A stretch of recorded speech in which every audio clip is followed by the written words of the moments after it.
আল্লাহ রসুল হাদিসে বলেছেন, রজবু শাহরুল্লাহ, শাবানু শাহরি, রমাদানু শাহরু উম্মতি। রজব হলো আল্লাহর মাস, শাবান আমি নবীর মাস, রমজান হলো আমার উম্মতের মাস। বলুন সুবহানাল্লাহ। রজব, শাবান, রমজান এই 3 মাসের মধ্যে সবচাইতে মূল্যবান মাস কোনটা?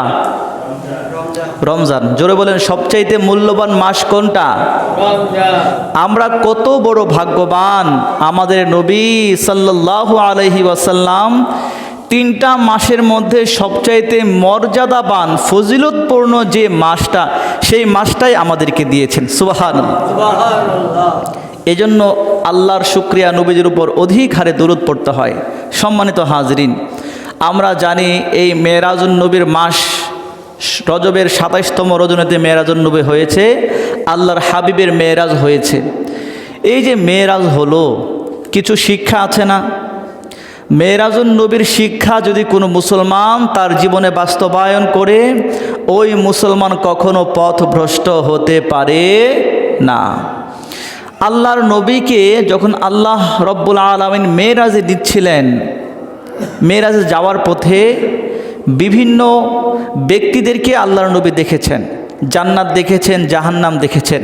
একটা পর্যায়ে আল্লাহর নবী দেখলেন কিছু মানুষ, তাদের পেটগুলো অনেক বড় হয়ে গেছে, এক একটা ঘরের মতো, বাড়ির মতো তাদের পেট হয়ে গেছে। সেই পেটগুলো নিয়ে তারা দাঁড়ানোর চেষ্টা করতেছে, একটু দাঁড়ায় আবার হুঁচট খেয়ে পড়ে যায়, যতবারই দাঁড়ায় তারা আবার হুঁচট খেয়ে পড়ে যায়। আবার অন্যদিকে ফেরেশতারা তাদেরকে বিভিন্নভাবে আঘাত করছে।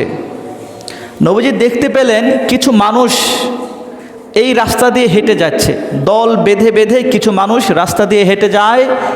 যারা এই রাস্তা দিয়ে হেঁটে যায় তারা ওই ব্যক্তিদেরকে লাথি উষ্টা মেরে যায়, তাদের পেটের মধ্যে আঘাত করতে করতে রাস্তা ক্রস করে। আল্লাহর নবী জিজ্ঞাসা করলেন, ও ভাই জিব্রাইল, এই যে এত বড় বড় পেটওয়ালা মানুষরা এত কষ্ট করছে, আযাব পাচ্ছে, শাস্তি পাচ্ছে, তাদের কি অপরাধ, কি গুনাহের কারণে তারা এই অবস্থায় পতিত হয়েছে, এমন কঠিন সমস্যার মুখোমুখি হয়েছে, আমি জানতে চাই।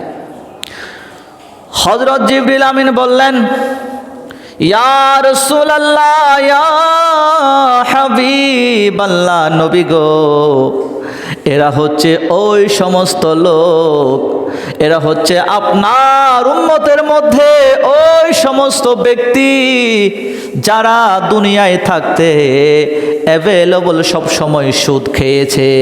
বলুন নাউজুবিল্লাহ। সুদখোরের শাস্তি অনেক বেশি, অনেক। এটা তো নবীজি একটা শাস্তির কথা বলেছেন, অন্যান্য হাদিসে অনেক শাস্তির কথা বলা হয়েছে। আর একটু দূরে যায়, আল্লাহর নবী দেখতে পেলেন কিছু মানুষকে তাদের দেহ থেকে, তাদের শরীর থেকে গোশতগুলোকে কেটে কেটে তাদের সামনে দেয়া হচ্ছে, আর বলা হচ্ছে, খাও খাও, তোমরা তোমাদের শরীরের গোশতগুলো খাও। তাদের পেটে অত্যন্ত খিদার তাড়নায় নিজের দেহের, নিজের শরীরের কাটা গোশতগুলো তারা খাচ্ছে। যখন তাদের শরীর থেকে গোশতগুলো কাটা হয়, কিছুক্ষণ পর আবার নতুন গোশত জন্মায়। ফেরেশতারা, আযাবের ফেরেশতারা আবার তার শরীর থেকে গোশত কেটে নেয়। এরকম বারবার তাদের শরীর থেকে গোশত কেটে নেওয়া হচ্ছে, তাদেরকে খাইতে দেওয়া হচ্ছে।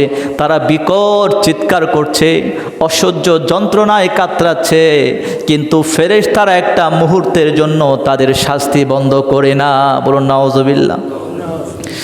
জিবরিল আমিনকে আল্লাহর নবী বললেন, হে ভাই জিবরাইল, আমি জানতে চাই এই সমস্ত ব্যক্তিদের অপরাধ কি, কোন অপরাধের কারণে আল্লাহ তাআলা তাদেরকে এই শাস্তি দিচ্ছেন।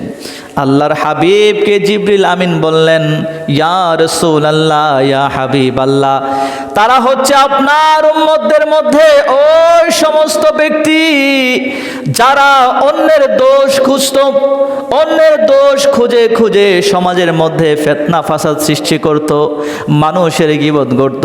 এজন্য আল্লাহ রাব্বুল আলামিন আপনার উম্মতের ওই সমস্ত লোকদেরকে শাস্তি দিচ্ছেন। বলুন নাউজুবিল্লাহ।